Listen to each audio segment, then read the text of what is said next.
So, Don, I hear this week's bottle has a connection with Pappy Van Winkle. It does, and not only that, Stitzel-Weller, Heaven Hill, stay tuned. There's a lot to find out in this video. Whiskey, take my mind. Let me leave it all behind. Take me somewhere I can find someone to believe. Hi, welcome to this week's edition of What's New at Charlie's. What's New at Charlie's this week is the brand new Old Fitzgerald 7-year bottled in bond hot bottle, one of the most excited drops of the year. Mr. Don Williams' Bourbon Full. Don. People are talking about this one. I haven't sampled it yet. I can't wait to sample it. And Old Fitzgerald, a historic brand. Absolutely. A truly historic brand. And when you find out the connection to Pappy Van Winkle, you're going to be amazed because a lot of people still don't know that story. Absolutely. So this bottle, though, is bottled in bond, so it is 100 proof. 100 proof? Yep. So this was supposedly put out there to be the everyday drinker as opposed to the Old Fitz special editions that come out twice a year. That means I can run down to the liquor store and get one? Absolutely not. I could only get 3. So for an everyday product, 3 isn't very many. So I was told eventually. Well, I can't wait. It would be really great to have a product like this. Again, another wheated mash bill that gets a lot of credit. It's a preferred bottle for a lot of people. But literally, this brand goes back to the 1870s. It was originally part of a rectifier's company, which means he was sourcing the whiskey.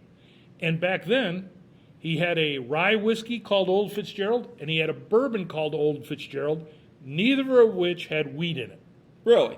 The original ones were not wheated product. Whoa. So it wasn't until the 1890s that he truly started putting a label on the bottles called Old Fitzgerald. Okay. And instead of sourcing, he bought a distillery in Frankfurt, and he started making Old Fitzgerald and Old Judge. Both brands still rye. Okay. Not wheated. Okay.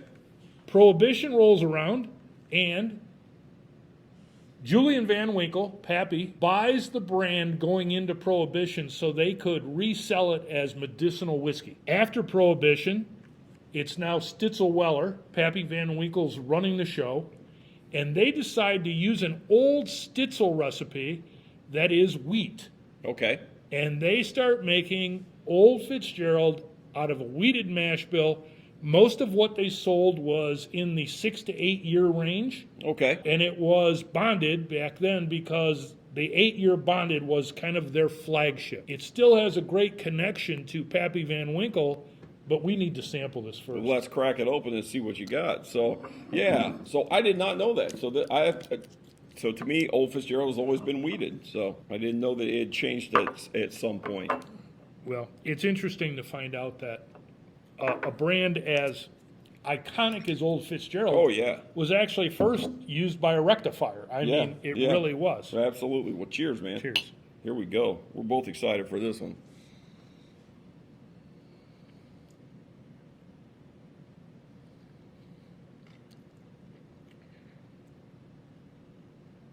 That's a pretty exciting 7-year-old bourbon. Yeah, it's pretty nice. That's really nice. That is very, very good. Well, that's extremely good. It's not as sweet as I would think it would be, though. It's shorter time in the barrel. Mm-hmm. We've tried some of the older Old Fitz. Yeah. They tend to be sweeter. Oh, yeah, for sure. A little more on the history because I really think that a lot of the whiskey public does not really know this full story. Uh-huh. So Stitzel-Weller owned the brand, and eventually they shut down shop there. They quit producing. People weren't buying bourbon. It just went. Yeah. It's just one of those locations that didn't survive. That had Pappy passed away at that time, or? I can't remember the exact time. Somewhere in that frame, right? Yeah. The important thing to remember is when Pappy Van Winkle was running Stitzel-Weller, there was no Pappy Van Winkle brand. He never had a brand of his own name. No. Their flagship was Old Fitzgerald. Yeah. That was their best juice. That was the best stuff they had. Heaven Hill buys the brand in 1999 and turns it into one of their flagship products now, Yep. Old Fitzgerald, Yep. with the decanter bottles and everything else.